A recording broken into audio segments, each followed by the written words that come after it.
You've surveyed, Zander, more than 500,000 U.S. adults since mid-February. Talk to us about what they are telling you in terms of their feelings about the answer to that question. Is it too soon or not?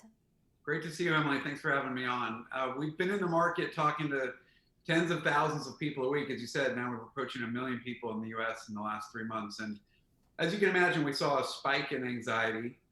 It was peaked in mid to late March. And we've seen a tapering off of folks who are as worried about the global economy, worried about their own family health. But on your specific question, we have 63% of American adults have told us they are more worried about businesses opening too soon than getting back sooner. And as you would imagine, like every other topic in America, it's highly, highly partisan.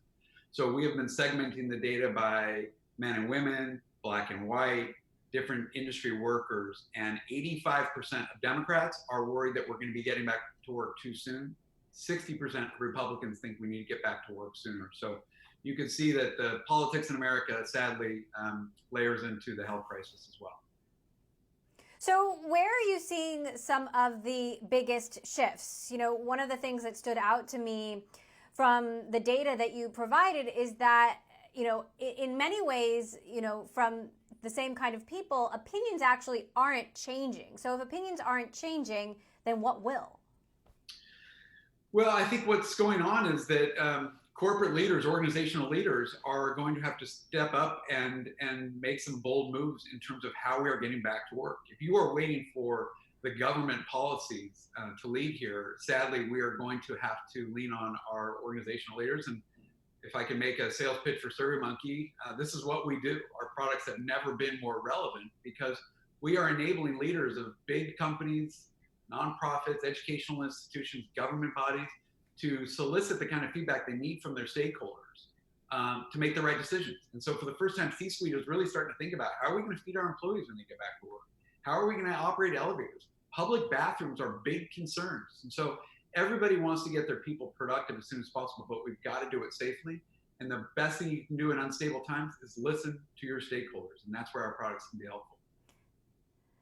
Now, companies as big as Google and Facebook have already told their employees they can expect to work from home through the end of the year. Instead of there being a sort of race to get back to work first, there's this sort of race to be last. And I wonder, there was so much concern about underreacting, but now could we be overreacting when having these discussions? Well, Google and Facebook and SurveyMonkey, we're incredibly fortunate that we don't manufacture anything in a plant. And we don't have a retail storefront. So I have great empathy for companies that actually make stuff in factories or, you know, they depend on store traffic to sell their goods.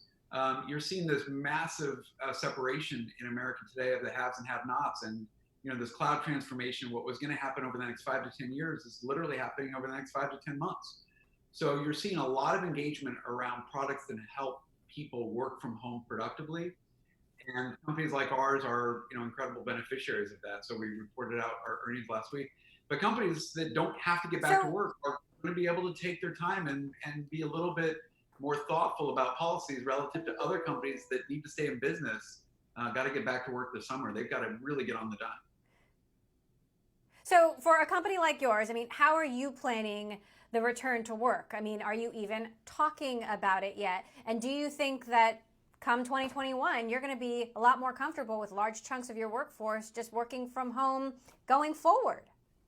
Oh, this is a massive sea change in the work world, unlike anything we've ever seen before.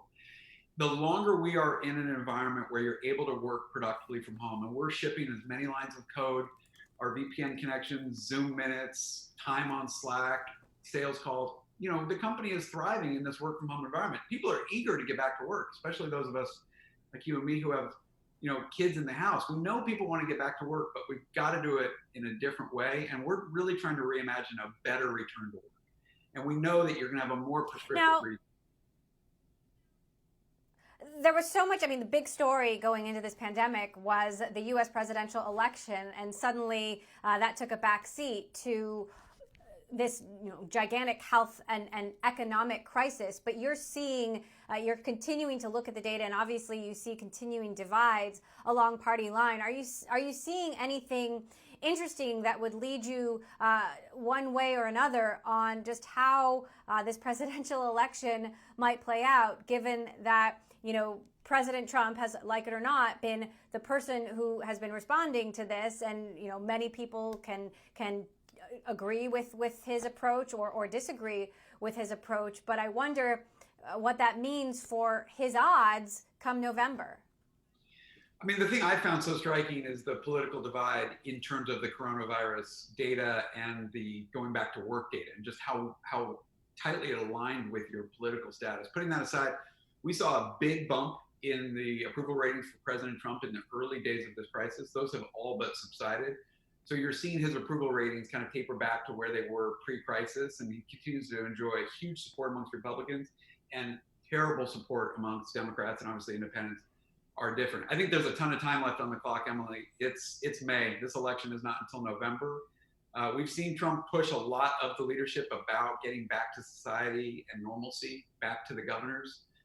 So we're seeing states really have to step up, and we're seeing companies and government bodies, municipalities have to step up. So how that plays into the political election, we will keep asking questions of the citizenry, and glad to share those with you as the results come back.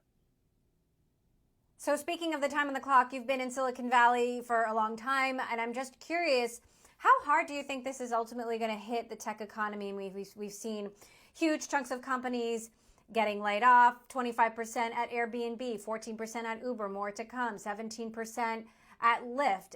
This is certainly unlike anything Silicon Valley has ever experienced before. What does the wreckage look like on the other side? Look, I mean, I think the global economy and the shrapnel in the U.S. economy is huge. No business is immune from that. I mean, unless you have a specific, product like Zoom or Clorox that is tailor-made to help during this crisis, no company is immune from 30 million people being out of work. And it's a terrible shame, and we know it's hitting minority communities worse than the public at large. So every technology company is going to have to react to this. And we've been saying agility is the new superpower, and we just continue to put software products out there to help companies communicate with their stakeholders, to be responsive, because your marketing is going to change, your pricing, your packaging's got to change, and really how you think about your teams getting back to work and servicing your customers is going to change. So yeah, the layoffs have been terrible, and we feel for the economic hardship that so many people are feeling right now. But through crisis also comes opportunity, and there are plenty of silver linings about how people are adapting, changing their business, and you've seen amazing, adaptability by companies who are figuring out new ways to reach their customers, serve their customers, and the longer this crisis goes on, the more we're going to have to hope that innovation continues.